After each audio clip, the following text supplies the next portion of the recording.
busy time of year, busy time of day. So we definitely appreciate you being here. And you probably just saw that we just started recording the session. You should have seen that pop up on your screen. So thank you for those of you who shared in the chat with us who you are and what division you're coming from and the grade level or content area that you teach. And today we're going to talk to you a little bit about student choice in the modern classroom. Denyse, will you go ahead and go to the next slide for me, please?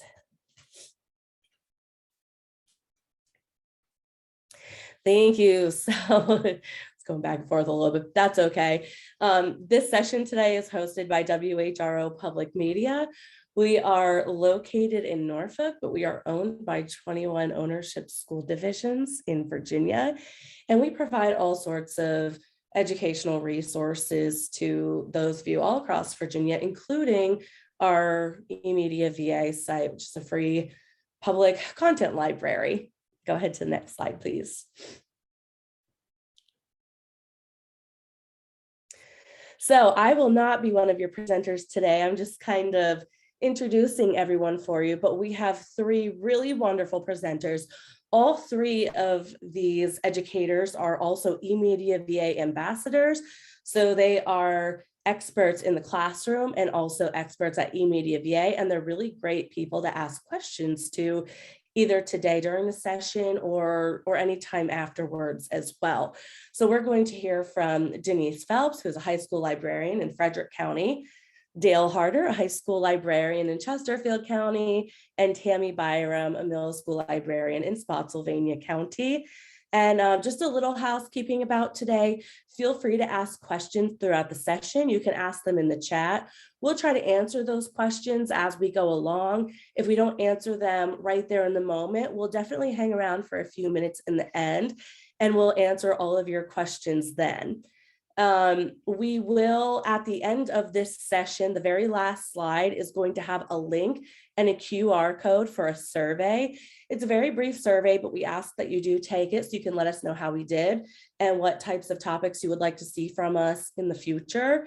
And if you take that survey, it's going to provide you with two things: a certificate of attendance for today's session, and it's also going to provide you with a copy of the slides and all of the resources that you're seeing today throughout this session. Go ahead to that next slide for me, please. And the last thing I want to know is that all of the resources you see today from our wonderful presenters are going to work really well with any learning management system that you're using, whether you've got Schoology, Canvas, Blackboard, or even no learning management system at all. You can find a way to make any of these tools work for you and your unique specific needs. So at this point, again, welcome. And in case I didn't mention it, my name is Janie Everett. I, of course, work with WHRO, but I'm going to turn it over to our first presenter, Denyse.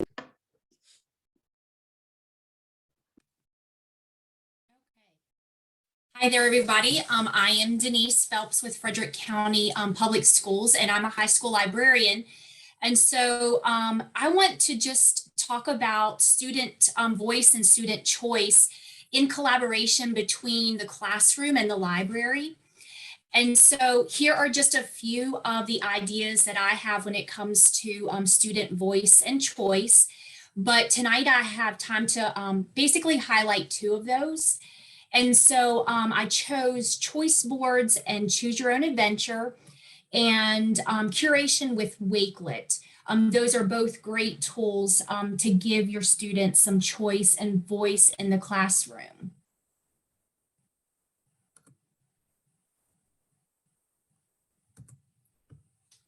We'll see if it goes to the next slide. Uh-oh, we might be stuck. There we go. All right, so when we talk about choice boards or choose your own adventure, I know choice boards are not a new thing. However, they are very dynamic if used properly to allow your students to show ownership of their learning. And with choice boards, they really promote collaboration and creativity, that critical thinking part, and communication. And that communication also goes hand in hand with the teacher and their peers. And so, of course, choice boards can look like so many different things, and I have some of those ideas listed on here. But I like to use choice boards because they really reach learners at different levels and in different ways. They, of course, are giving that learner the choice in the way they want to learn or what they want to learn about. And they are very flexible and versatile.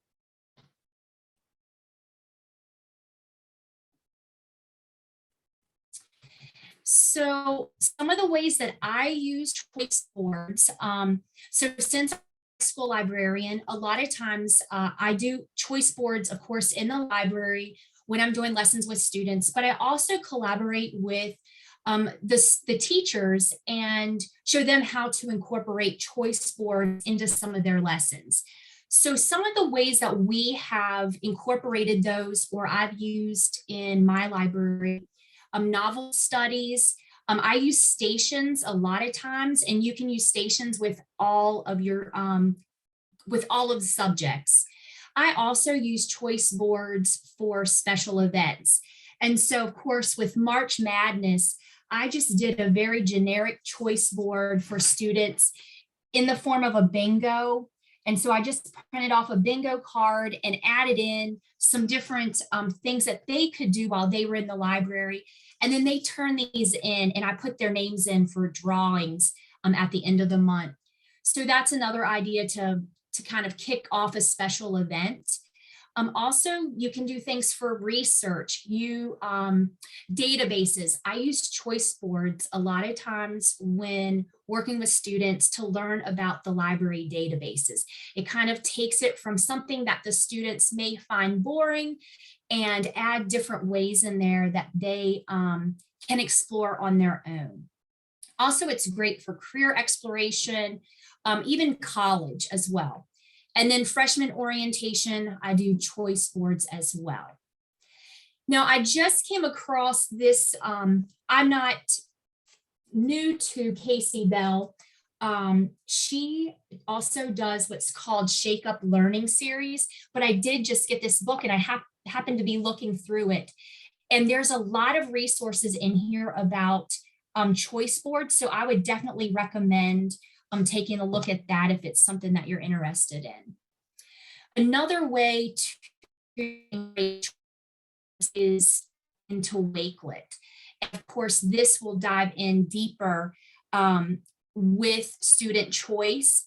One of the things I want to say about choice boards, though, that's brought up in this book, and I thought it was a really relevant, it's on page 49 in the book, and it talks about not getting distracted in just making a choice board, but making sure that we are still looking at our learning goals, looking at how they align with what we're doing in the classroom, and then how are the choice boards used to assess student learning. So those are something to also think about when doing choice boards with students.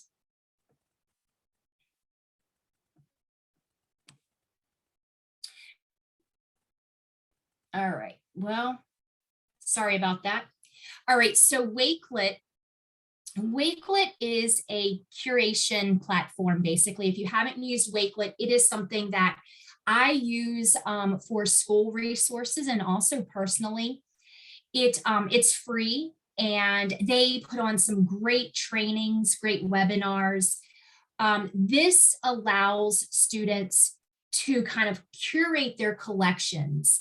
And great ways to use Wakelet with students is if they are researching a topic, they can curate all of that research in one place and have those resources available at all times or to share with other students and the teacher. You also, with Wakelet, it's kind of like building in a student portfolio as well. And so it's a choice of them adding in different collections that they want to show their learning and the knowledge that they're getting in your class.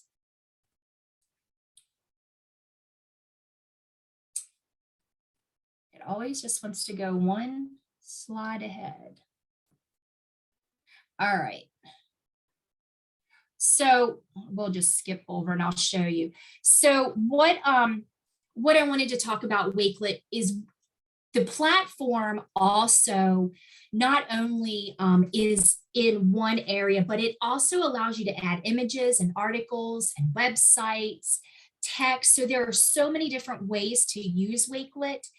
And what I've done in the past is introduced Wakelet to my students, give them the objective of the lesson and say, okay, this is what we're looking for. Now you go out and find the resources and the learning material so that you can use this to teach a peer. And so we'll partner up and then they'll share their Wakelets that way. But there are other ways to use Wakelet and choice boards by like adding them in and just kind of making it more of a portfolio. So it's kind of curation at its best. But this is actually what Wakelet looks like. So this is just an example of my library collection, just a small portion. And you have choices of adding in images. You also have choices in the way you lay it out. And then you have choices where you can explore other collections to add into your own collections. So there's a lot of ways to use Wakelet as well. This one is an actual collection that's already laid out. I've laid this one out in column form. This is one that I use with my staff, and this school year, I do what's called staff book parties. So instead of like a book study or a book reading, we do what's called a staff book party, where we add different things in to learn more about what our students are reading. I also do these with students and they love them. But what is great about this is it also is giving choices to your staff if you're doing PD or to your students. And we read 4 books, and in those areas, I've added in resources about those books. And then if you see like Codename Verity, I added in a choose your own adventure. So the teachers and students would have access to this Wakelet and they can go in and choose what they want to do to learn more about that book that they're reading. So there's so many different ways that you can use Wakelet and give that student voice and that student choice. And these are just some of the resources that I wanted to share on things that I didn't get to touch on as well. So there are choices for digital choice board templates, Wakelet, sketchnoting, and Genius Hour. All right, and that's what I have. Dale? All righty, so how do I take control of this screen? Lindsay, or do you all advance it? How does that work? Dale, you can go ahead and you should see probably at the bottom of your screen, you have some options in Zoom, and there should be like a green one. It's like a box with an arrow pointing up. It says share screen. Right. And if you click on that, you should see your web browser somewhere in there to click on and share. Oh yeah, there it is. I don't know why it's picking up that. Okay. This is not what I wanted to share here. This is something different. Okay. If you click on share again, you can go ahead and click on a different one. Right. Where are we? This is okay. Here we go.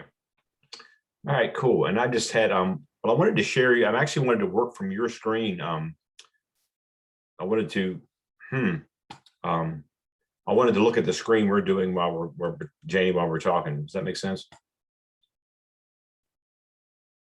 So are they seeing the PowerPoint now? I don't see that.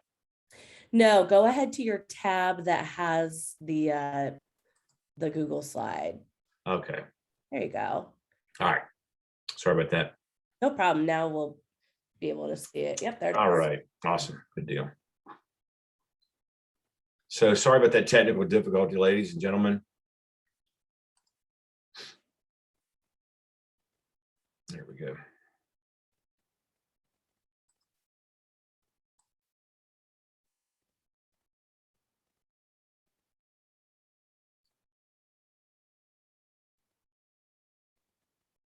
So what I'm going to be talking about today, while this is loading up, I'm going to be talking about my student choice activity is book sharing, or book date. Sometimes it's called book dating.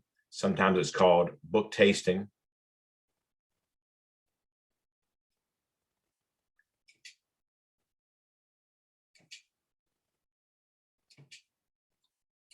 Power through to my slides here.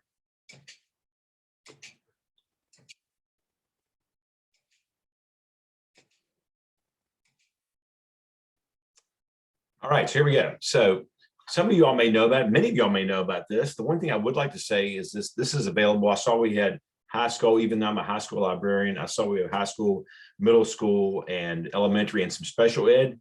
Book tastings are great for any level, and including special ed. In fact, we haven't done it in my school. We have a large special ed population, but it's something we want to introduce to them this month and school library month. So it is adaptable for use of this. One of the things we don't really talk about, it does promote diversity. This is a great way to show your kids diverse titles, a great way to match up your books with your geographic, your demographic makeup.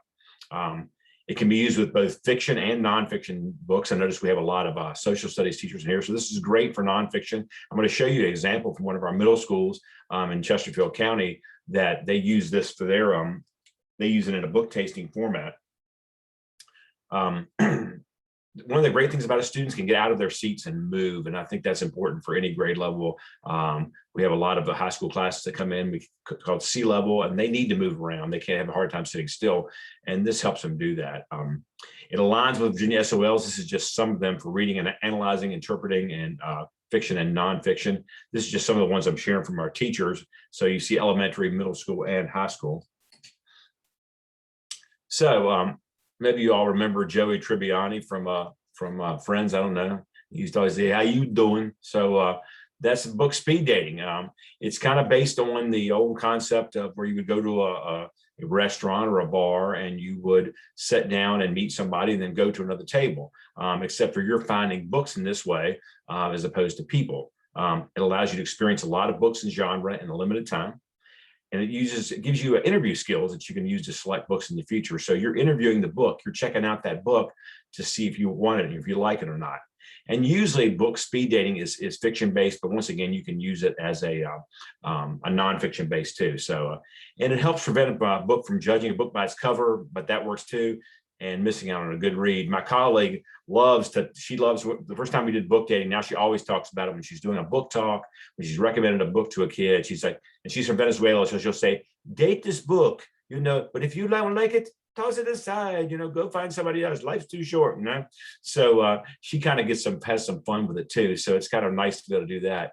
And I want to show you briefly, if I can do, yeah, here we go. Oops, I don't use this.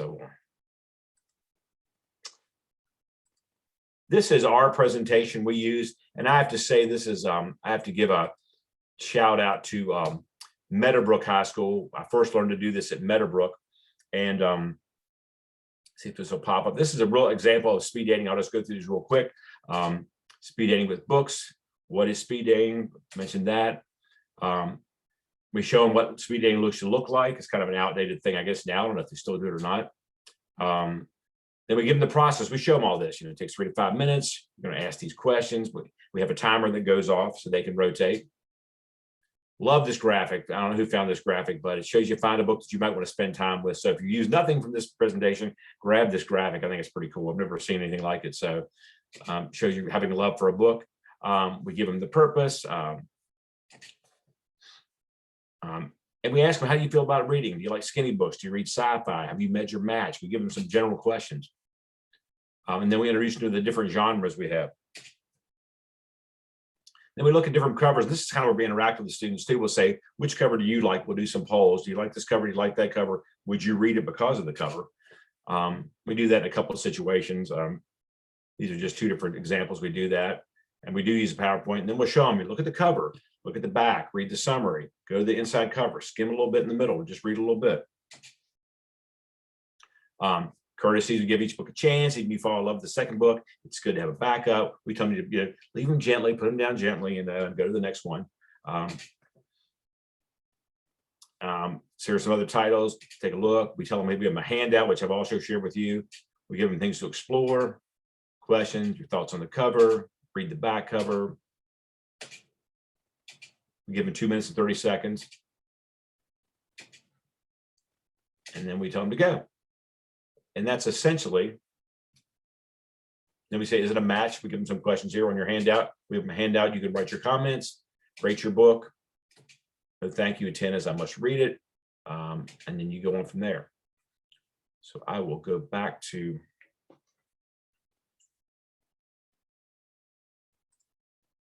All right.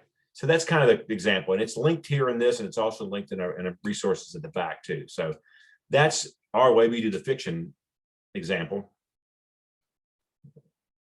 And this is an example of a book tasting. I will show you in a minute. Like a book speed dating, but it's set up more like a restaurant. And I think this is probably better for small children too. They get to see that. It might be a little bit different than in book speed dating. I wouldn't know if I use that analogy with them. The one I'm going to show you is actually a virtual presentation one of our middle schools did. It can be in person, can be nonfiction or fiction. And that's why I was glad to see some social studies teachers on here, because this is a good example of how to do it with fiction. They learn how to, not only they get to try some different kinds of nonfiction, but they get to see how the Dewey Decimal System, how the system is organized. So let me go to that real quick. Dale, do you mind if we go along to Tammy, and then we can come back to this at the end for anyone else? Sure. Around? Is that okay? Perfect. Yeah, Thank fine. you. Okay.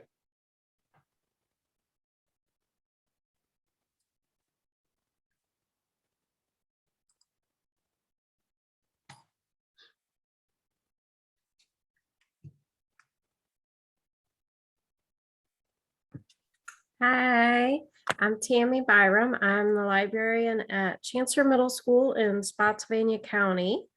Let me share my screen here.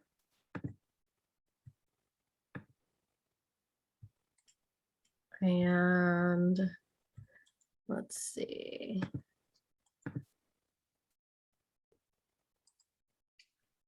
All right, so the way that I try to use student choice in a library, I do want to say that I do love Wakelets. I've gotten really into those, and that is a really good resource.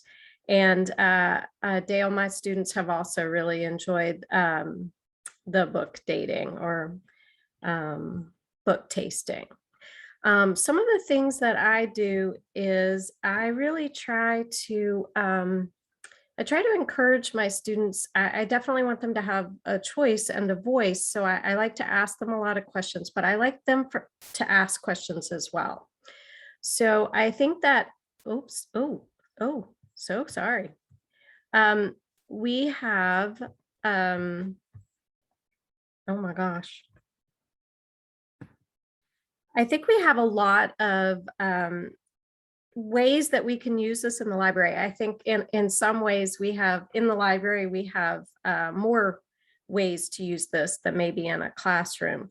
And some of the things that I've done are lit circles, makerspace, presentation choices, aspire to do, which I'll talk about in just a second, and just simply having the space to offer. So just touching on those things really briefly. Lit circles. We have some teachers in our school who are really, who enjoy the idea of some lit circles, but I think the library can be a good partner with that and offer some choices in some different ways. And that can come in the form of just them choosing their titles. I have some teachers who will let students come into my book room where I have multiple copies of titles and let each group choose their own. Sometimes they ask me to pull 5 or 6 different titles and then let the groups choose from there, but they do try to let them choose their titles when they're doing lit circles. But the other way that I feel like we can offer some choice is just meeting in the library. It can be difficult with just one person trying to meet with all those different groups. And so I offer up the idea of, if there's a group that maybe needs some extra help or guidance, send them in to me in the library and I'll sit down with them, almost like the library being a station for those lit circles. And then the classroom teacher can work with other groups and we can rotate around like that. And sometimes the students, they don't necessarily need the extra help or guidance, but they just want a different setting. And maybe they're having trouble focusing in the classroom, but if they come into the library with me, 1, 2, 3 groups of them, it helps them focus a little bit better, just changing that setting. So that offers them a simple choice as well. And another, was that my next one? Yeah, lit circles. Another thing is I'm really trying to have teachers think outside the box as far as their presentation choices and not just have students do a Google Doc or a slideshow. So I've tried to set up different areas in the library to get the creative juices flowing with different ways they can create a product. So one of the things that I've done is create a room that has a green screen and the whole setup for making videos, which is working really well with foreign language classes because the students love being able to pull up a different country on that green screen. I just got a really cool microphone for some podcasting, which I think makes a great product when they're doing some researching and creating products. I have suggested that maybe the students can do some research and then create a game, or even use my breakout boxes and create a simple breakout with 1 or 2 locks on it. They enjoy doing that as well. I've had students ask to use the Spiros or the Ozobots to create some sort of product that shows their knowledge and what they're studying. So for example, maybe Martin Luther King, using the Ozobots to code Martin Luther King making his way across the mall in DC to get to the March on Washington. Things like that. I have a button maker and I'll put that out there as well. Like maybe in history classes, they could create a button for like a campaign button, or maybe an ad for something, a novel that they've read. They can create an ad for, something for a character that would describe that character.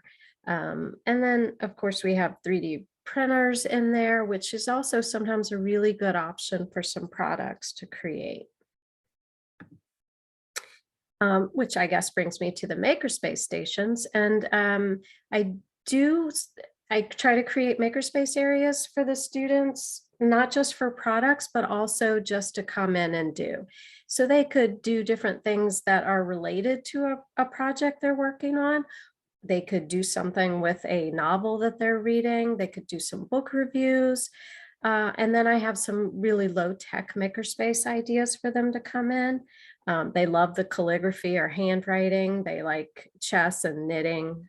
Just a couple things, just choices for them. And then I just offer up my space. Sometimes a teacher and a class or individual students, they just need a different setting, either to focus on what they're doing or to reward themselves. Maybe when the work is all done, I have small groups of kids coming in to meet, and it's really been a good thing for them and something they enjoy. Our school, a lot of our teachers are trying to do modern classroom, that modern classroom model where students are kind of in charge of their learning and it's more self-paced, and they are trying to get to mastery. And there are things that they must do, but once they do that, there are things that they can do or that they aspire to do. or could do. And the library is a great place to do some of those, aspire to do extension activities. And I have a couple of examples there, maybe some 3D printing, maybe creating a billboard or a timeline, and you can do that digitally or by hand, maybe they can create a quiz or Kahoot to help their classmates who are still in the classroom working on the must-do activities. I found a really cool cell art thing on eMedia, on a video. Things like that might be a cool thing for students to do beyond what they're required to do. And yeah, oh, that was all that I had, but just a few things that I do. I really love being able to open up that library and let the kids come in and choose where they are and what they'd like to work on. Thank you, Tammy. So at this time, we're going to officially wrap it up and stop the recording. However, if you've got to run, go ahead. It's 5 o'clock. We appreciate you coming. But I'm going to go ahead and share my screen really briefly. Remember, I told you we would have a survey for you. If you could go ahead and fill out our survey, you can either use that QR code that you see on the screen, or you can use, if I can get back to the chat here, I just sent the survey link in the chat as well. We are going to stick around for a few minutes here. So if you have any questions, please ask us questions and we'll make sure we get them answered. And we'll also, I'll give it back to you, Dale, if you want to go ahead and share that one little piece that you didn't get to during your time. Oh, you're muted, Dale. There we go. There you go. Yeah, let me see if I can share that briefly. Yeah, sure. And everyone, as Dale is going, like I said, if you need to leave, that's fine. If you have questions, ask them in the chat. And if you're heading out, thanks for joining us, but we'll be here a few more minutes.